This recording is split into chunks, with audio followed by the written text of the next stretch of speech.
Good morning, good afternoon, good evening, wherever you are. Welcome to the Sage Sayers. I'm Debbie Gardner-McCullough. I'm an executive communications coach and a narrative coach from New Zealand, based in the fine state of Wisconsin. Every week, my show looks at executive communications tips and strategies, and we look for individuals from all around the world who found a gift, opportunity, and knowledge from challenging situations. I have a really special guest this week. It's Hector Garcia. Hector is from Spain, but he's based in Tokyo and works as a writer. He's author of two very, very memorable books, including A Geek in Japan, which became an international bestseller, and then Ikigai, The Japanese Secret to a Long and Happy Life, which he co-authored with Francesc Morales. With our world turned upside down and many of us looking for renewed purpose, Hector has kindly agreed to come to our show and share a little bit about his story, his work, and how he's finding his purpose through staying busy and active with something he loves. Hector, welcome to the Sage Sayers. Hello, thank you for having me. Oh, it's so An good honor to be here. So good to see you. And it's morning for you in Japan, evening for me here in Wisconsin. And you're fueled up with coffee, you were telling me before I hit record. Yes. As a narrative coach, Hector, I love to start with the beginning because I'm just so fascinated with the early starts, and many of us, everyone's got a story. And you mentioned that you grew up in Spain.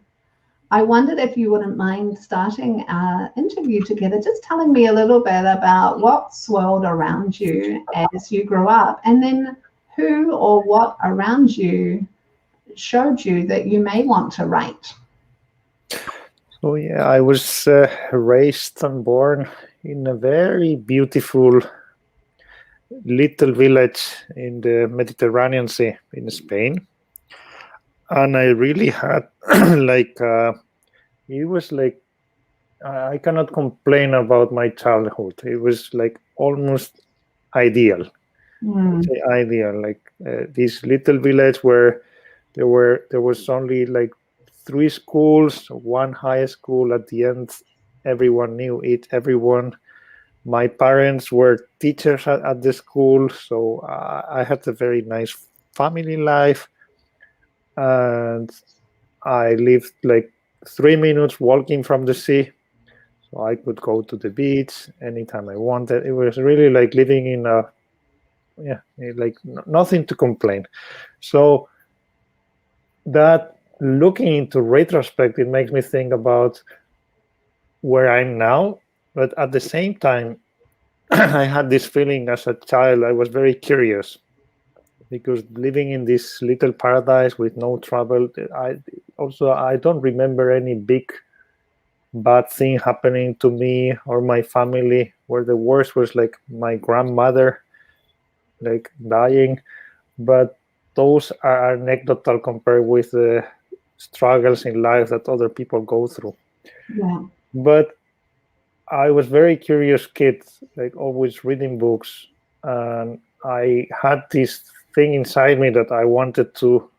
I think this is common on kids raised in places where you're far away from the like big cities.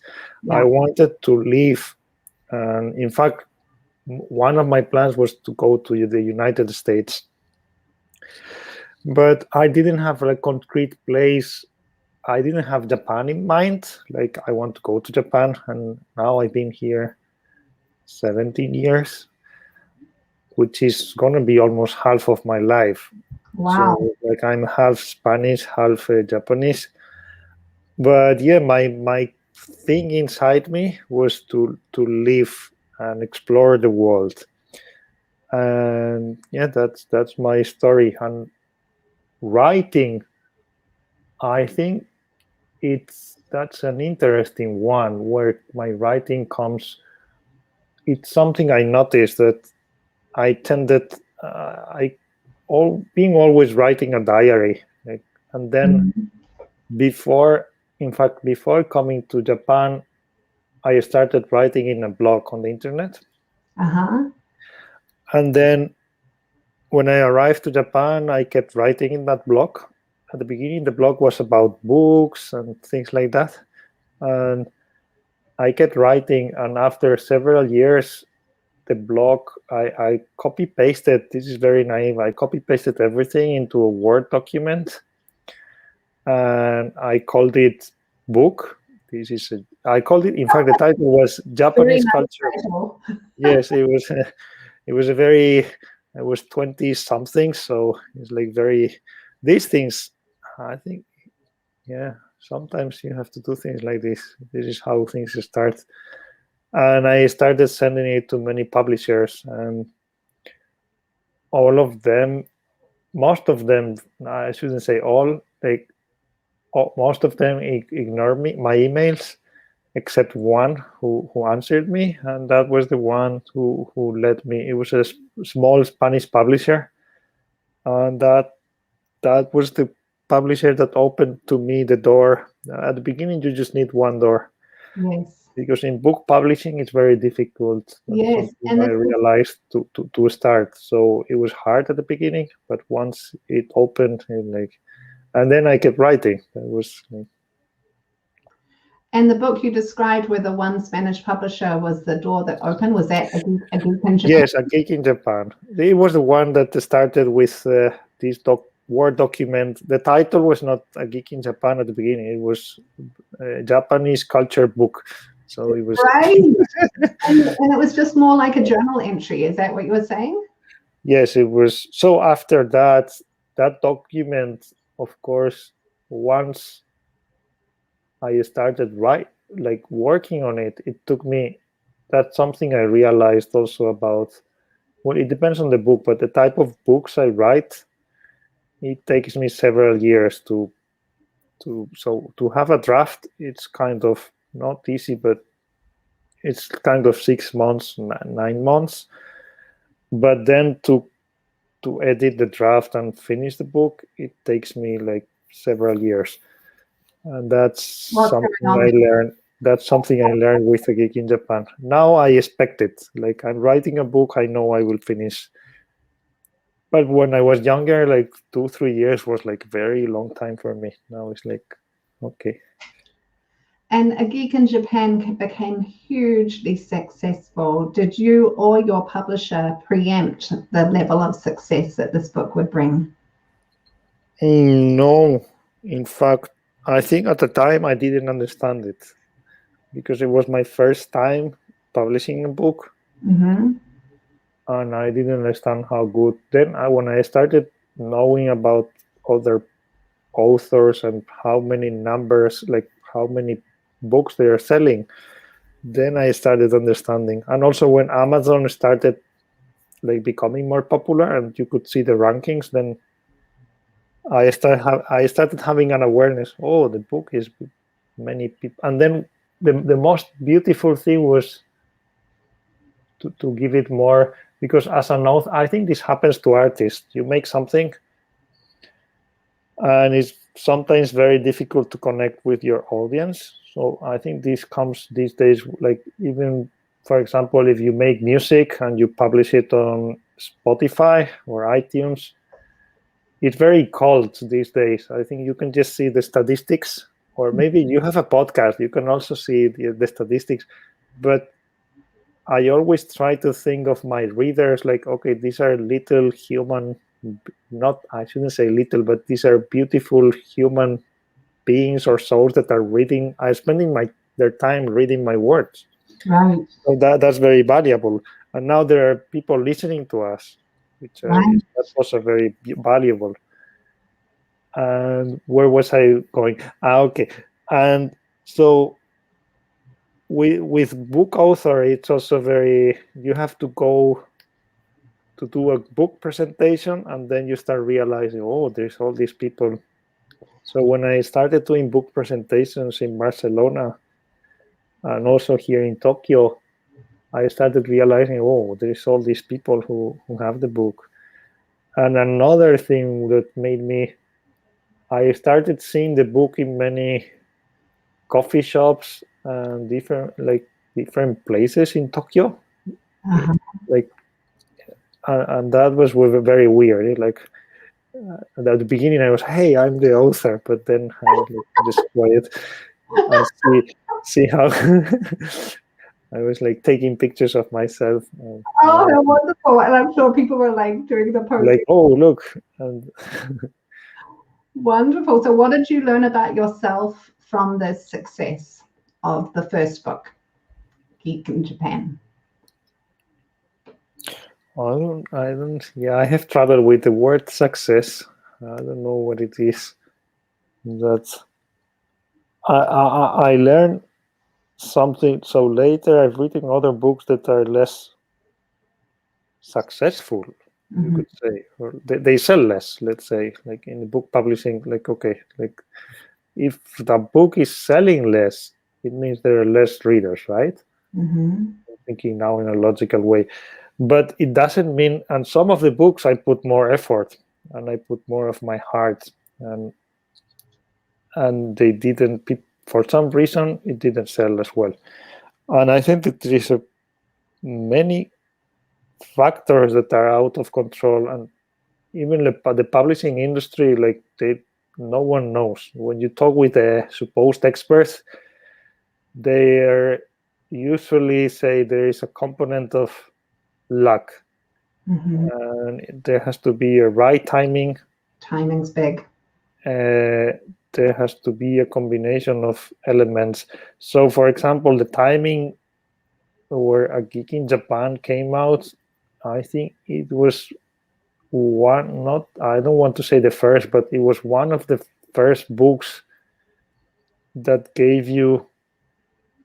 I had just bought my first digital camera. It was the beginning of digital cameras, and it was one of the first books that was based on a blog of someone living here in Japan and taking pictures with a digital camera. So it felt like being with me here. And that was one of the, maybe the timing. Maybe if the book came out like 10 years later, it would have been different. Yeah. So a big lesson. So yeah, there is lots of, and I think the cover is very important. The title is very important. The cover is like everything in, I think, like it's a little bit sad, but it's true too. Like everything in life, if you look good, you have many advantages. If you're a very sexy man or sexy woman, it's gonna be better. If you have a very sexy cover, like, and I think that's also one of Ikigai has a beautiful cover. Yes. So I have to give credit to. It's inspired by a Van Gogh painting, but it's a sakura. Yeah. And probably we're talking with a different cover, it would have been different. I don't know, or maybe not. You never know because you cannot try like 2 times. Well, and I think the size, there's something really beautiful about, I've got big hands for a woman, but this is a smaller book and I've got the hard copy. There's something compact and powerful about the format and the aesthetics of the book. And this international bestseller that you co-wrote with Frances Morales, it's so beautiful, and it's around finding our Ikigai, our reason for living, and the wisdom in remaining active and busy with something you love. And the book is really rich in research. It studies the blue zones around the world where communities have lived the longest. And it draws lessons from those centenarians, including those in Okinawa, Japan. So I wondered, as you and your co-author went about and researched this lovely book, what were the big surprises that came to you as you co-wrote and researched the book? Okay, so we went to a village called Ogimi, which is in Okinawa, and they live. It's from the blue zones. It's considered to be the one that the people live the most in the world, and the living there with them.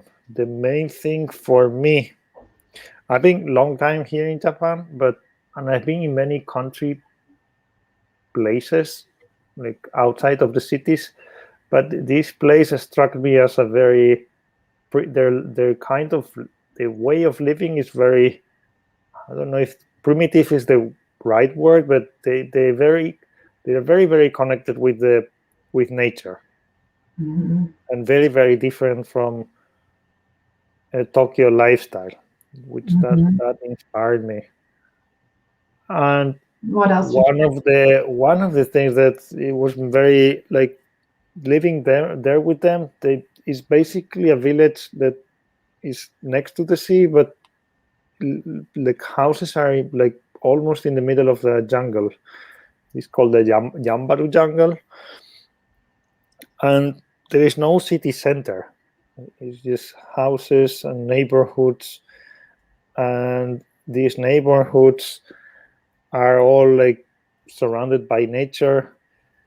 So it is a very like, okay, what is the village? And then you realize that that's the structure of the village. There is no city center, but at the same time they have these community gathering places in each of these clusters of houses, which they used to gather and meet. So they're very social at the same time. It looks like everything is disconnected, but they gather and meet, and they are organized in something called moai, which are like groups of people. Like there are 2,800 people in the village, and they're all, the major showed us the catalog of people, and they all belong to one of these moais.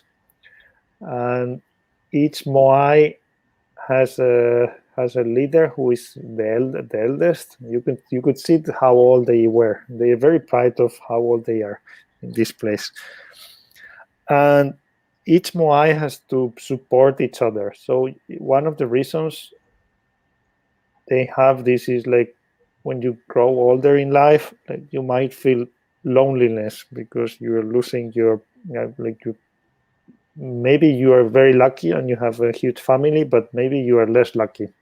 And all your grandchildren left and they are now in Tokyo and you're feeling lonely. So the moai serves as a family for anyone who might go through something bad in life. Or so having a social, many people, including myself, before going there, maybe you focus a lot, the secret of a long life must be some, I don't know, diet or something. And that's part of it. And everything is a contribution, like diet, exercise, moving, living next to the nature, and all these, and probably genetics. That's something we cannot control. But one of the huge things is like this social aspect, like feeling that you're gonna be supported whatever happens by this like, community people living about.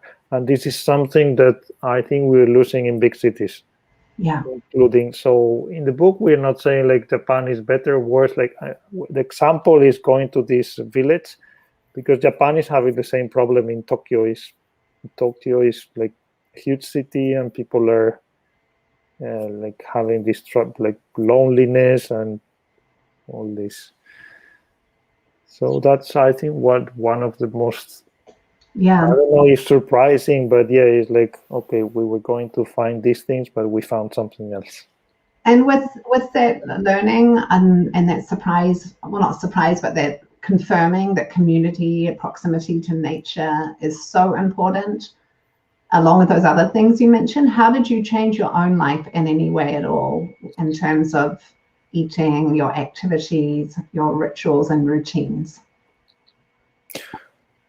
I think many. Well, I like Okinawan. My wife is from Okinawa, so we end up we already ate lots of Okinawan food, but now I even eat more. What's your favorite? So I like this thing called Goya champuru. So Goya is a I think it's called bitter melon in the US.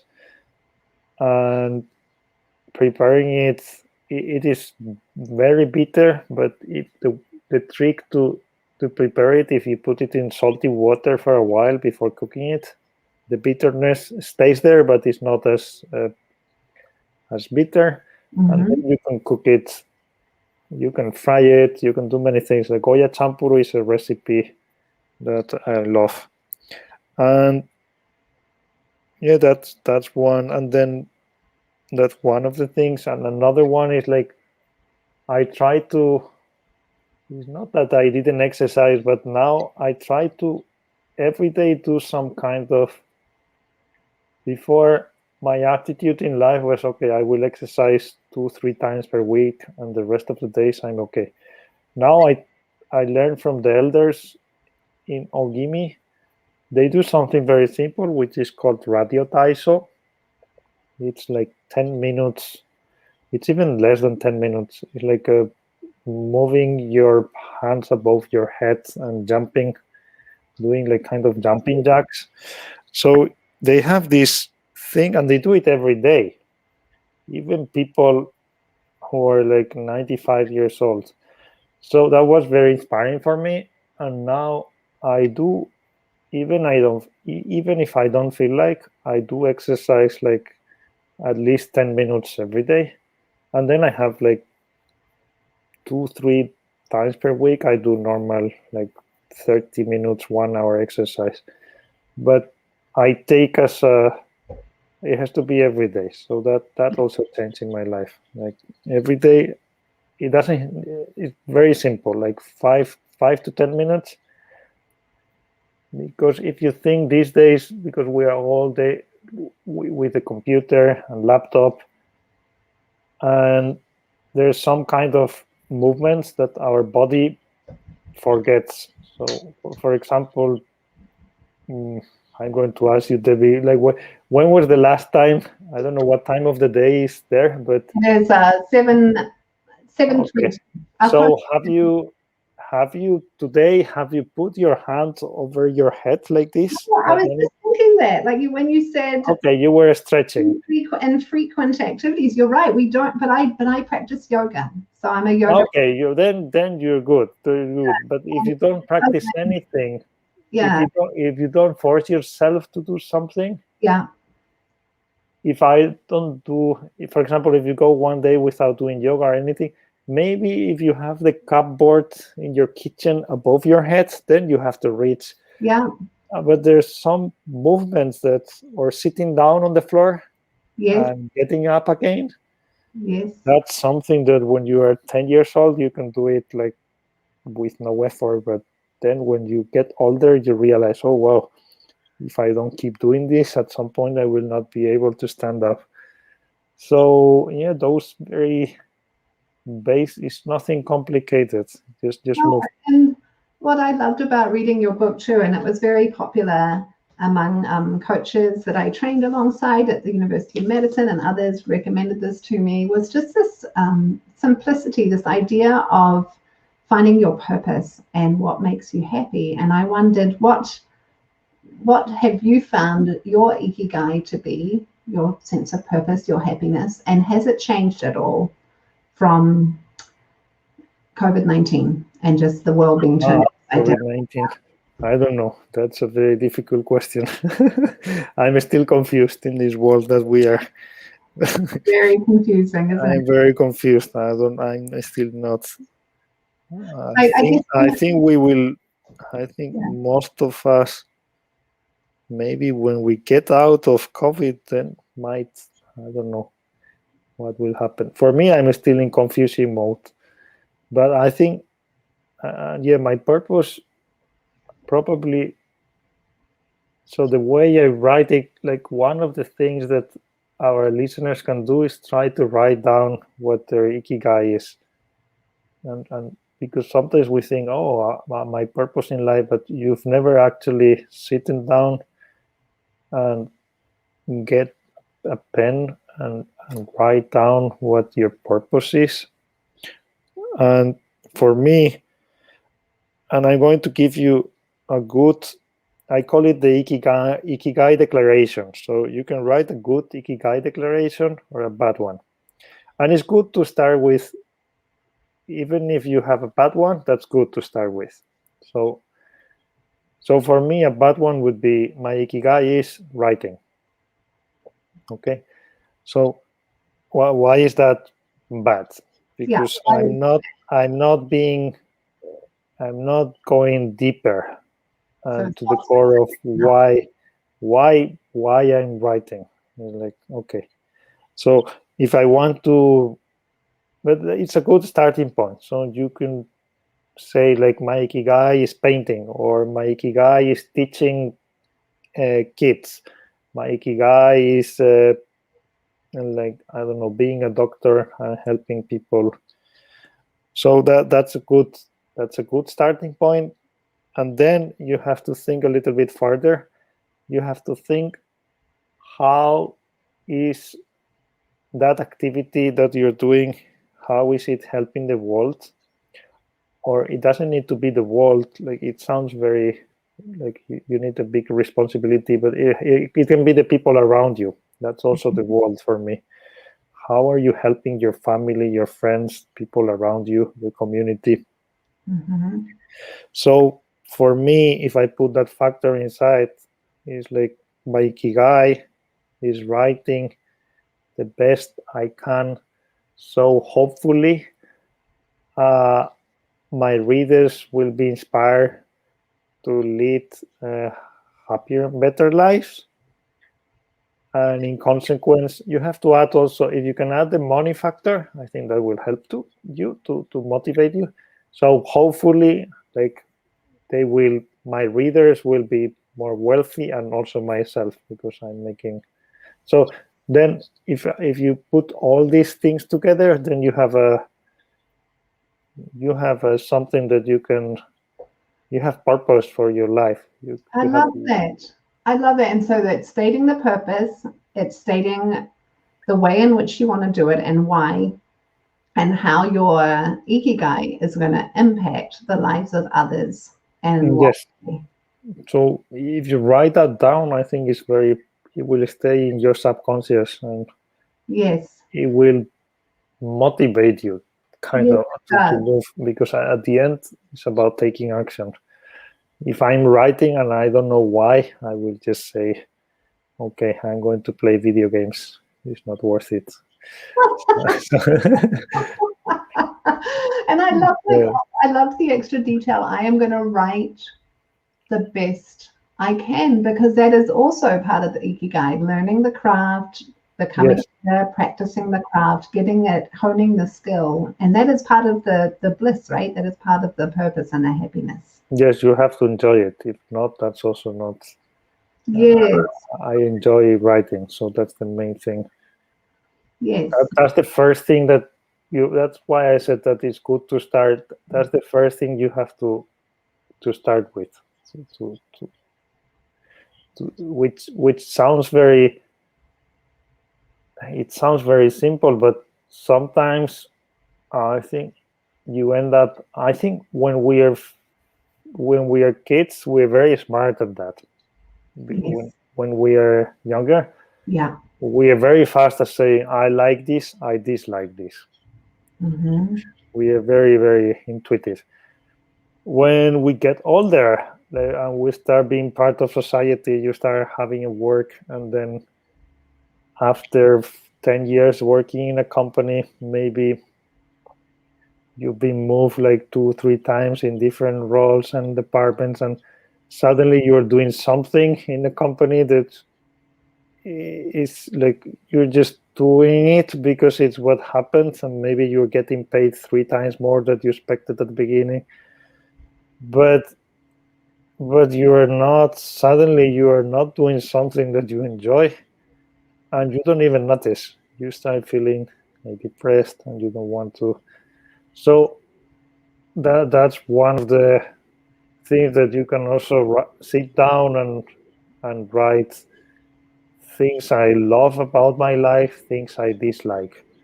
And then once you have that, which is very obvious, but at the same time, you can make decisions in the future, like to start doing.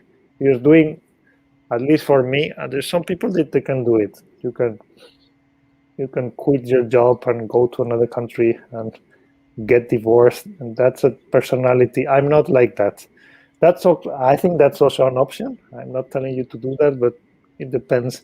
I'm more like a small ant that makes little adjustments in my life. So if there are all these things that are a little bit annoying in my life, like, then I will make decisions in the future to have more of my time in the things I like doing, and start deleting things from the things I dislike, and I end up and sometimes those are difficult because there is some sense of responsibility, like, okay, I have to keep doing this because of that. But sometimes, yeah, I don't know if that's this you need to teach me. You're into the coaching, these things. That's Yeah, well, I think from what you shared, value mining is really helpful for that. Oftentimes with my clients, I get them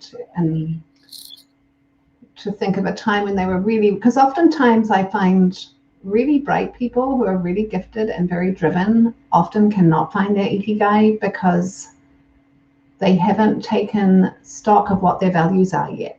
So they don't know what makes them happy and what doesn't. They're just focused on you keep doing, and you get some yeah. I think you get some good feeling hormones, like being a doer. Yes, it's a hyperachiever saboteur. It's very stimulating and very exciting, and it really gets us excited about defining our happiness and bliss through our actions and what results from the actions. But often that can lead to burnout because you get to a point where you feel depleted and unhappy and grumpy, and it's because you haven't really found what your values are yet, and therefore you don't really know how to honor them. And then sometimes those values are getting violated or obstructed in the work you do, and you can't figure out why this is bothering you. So as coaching, I think, is really helpful to finding your Ikigai. And I wonder, in this time where so many of us are in front of our screens, I noticed when I reached out to you to invite you to my show, and I was so delighted you responded, but you said, Debbie, I'm about to take a 4-month break from screen time. And I was so inspired. I told so many people, Hector Garcia wrote back to me and he's coming to my show, but he's taking a 4-month hiatus from screen interviews or screen meetings, I think you said. And I was so inspired, and I wondered what was behind that. Is that something you do routinely? Burnout. No. It's not. You're it sounds married. very amazing, but yeah, how did you get the sign off from those who were waiting for stuff from your community? I was feeling really, really tired at the end of last year. It was the COVID. Yeah. I think it was happening to everyone, but at the end, I think it was October, November, I couldn't take it anymore. It was like, how did you feel when you were feeling? I was like, I think people who are experiencing like Zoom calls all day, it gets very, very. So now that I'm out of that, then I decided, okay, I'm going to answer nicely to all these emails from you. I'm sorry to keep you waiting for 3-4 months. It inspired me. It made it even more. For me, those months were very. I was out of the screen, and in fact, I was very focused. I was very focused on writing. So those months, I've been writing a new book that will come up this year, and now I'm again. Now the trouble is that I have this month and next month I have lots of things like this one, like podcasts and calls, but I still make a thing of my weekends. I keep my weekends sacred. So those are like no Zoom calls on Saturday, Sunday. You don't respond on weekend too, and I love that. I love that. So when you first made this decision, okay, no screen time, I need to recover, I need to focus on my writing, I need to feel less Zoom fatigue. Did you have anxiety at all, worrying about missing something at the beginning? Was there any? No, I'm very, I don't, the first word that comes to my mind is asshole, but but yeah, I'm a little bit like, no, I'm not worried about, I don't know. It's because so the way of thinking is like, I don't feel bad. The way of thinking is that if I'm not feeling good, it's not going to help anyone else. So I'm first. It's a little bit egoistic, but that's how things work. And I think everyone listening here should like relate. If you're trying to please, this is something that, yes. So I'm going to say I've learned better. I still struggle. I should say the truth. I'm not like, I still struggle a lot saying no to people.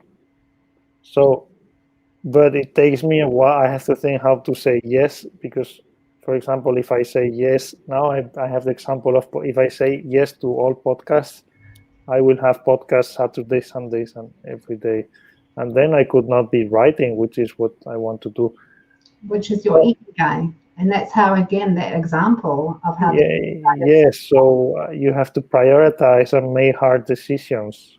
So, and that's something that might be, so I've been for most of my life, and I think I'm still a little bit like a people pleaser. So if someone says something, I will say, okay, I will get along.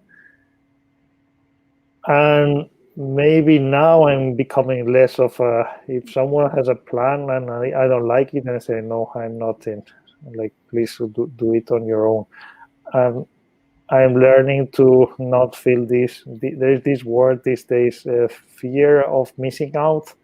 So I'm like, whatever. Like I'm not going to miss out. I'm going to be doing what I like doing. So I'm not missing anything. So your Ikigai has helped you finding your Ikigai and making your statement, declaring what your Ikigai is, and then honoring it. That helped me to make decisions. Yeah. So later, like, okay, I'm doing this because why I'm doing it. And for example, but it's not, if you become too radical with these things, you can become. So for example, my logic for like, I also was 2-3 years, I didn't accept any interviews. I was very, and then I changed my attitude. So I opened more to like 2 years ago, and I made my purpose, well, I don't know my purpose, but one of my goals since 2018 was to become better. I'm still working on it, to become better in public speaking and in interviews, and improving my skill, which is still, you can notice that I'm not a professional. There's some people who are very good at talking but I put it as because I wanted to see how I can become a better, because writing is about communicating ideas, right? Yes, it is. So I started connecting the dots and say, okay, these days communicating ideas in verbal form is also becoming very important.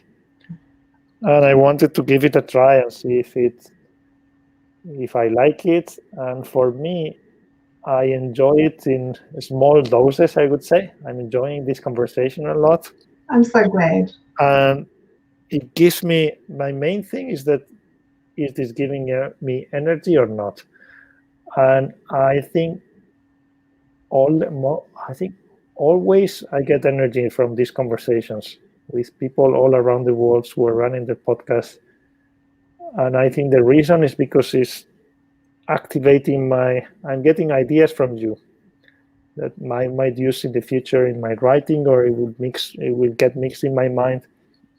So it's I think different activities help your whatever it is inside you. So you have to find this combination of activities that give you, like, it becomes a nice cooking machine that gives you energy and happiness. And, Absolutely. yeah. Absolutely. I'm finding that rhythm myself now that I'm doing a memoir, working on my first memoir. I'm coaching, I'm podcasting, I'm writing, and it is work, but it really energizes me. I do not feel tired. See, all these things, all these activities that you said, they have something in common, that they are creative. You're creating things. Very creative. And I'm an artist. I paint and draw. So I make time for that every day as well. And I'm a mother. I have 2 children and run a household. But I don't feel tired because my working time is very recharging and stimulating and bringing me joy. It is part of my Ikigai. Yes, that's a common thing of artists. Yes, and I feel so grateful I have found a way to monetize it in a way that makes sense for me to continue doing it too. And that's a very important thing. Yeah. I think if I couldn't, I would have to reconsider, because maybe not all of it, but some of it I would cut back. But so far, all the signals are no, keep going. And I've learned too, there's a real Ikigai in entrepreneurship and the creative fields that requires entrepreneurship. And I love the purpose of building a venture with a mission. I love it. It's very exciting for me. Well, Hector, do you want to plug your book? What's your next book? Tell my listeners what next book is. Yes, so next book, I think, is coming out in June, I think. It went to printing 2 weeks ago. Exciting. And the title is, I think you can already order on Amazon, pre-order. It's called The Magic of Japan. The Magic of Japan. The Magic of Japan, and it's filled with, I have the Spanish version. It's filled with beautiful pictures of Japan. So it's non-fiction. It's non-fiction, but I have 2 characters in the book are fiction. I play with those characters. It's a book that I think it will make you feel like you're traveling to Japan without being here. I try to take the reader and bring the reader to Japan. And I start the book asking myself the question, what makes Japan so magic and beautiful? And through the book, I try to answer this question, which, that's beautiful. I can't wait to read it and feel it and go through it. The Magic of Japan, the publisher, it's Tuttle Publishing. I know Tuttle. I remember them. Yeah. Great. Hector, it's been such a pleasure to have you on my show today. How can my listeners find your website? Do you want to share your website with them? Yeah, my website is hectorgarcia.org. So that's the website where I publish in English. Excellent. Thank you so much. It's been such a pleasure and honor. You've taken me back to Japan. It was my home. Tokyo was my hometown for 5 years in my 20s, and it was just a joy having you on the show today. Thank you, Hector. Thank you, Debbie.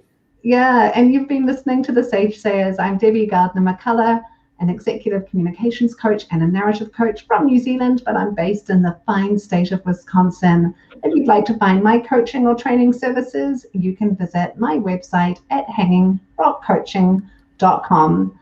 Bye for now, and I'll speak with you next week.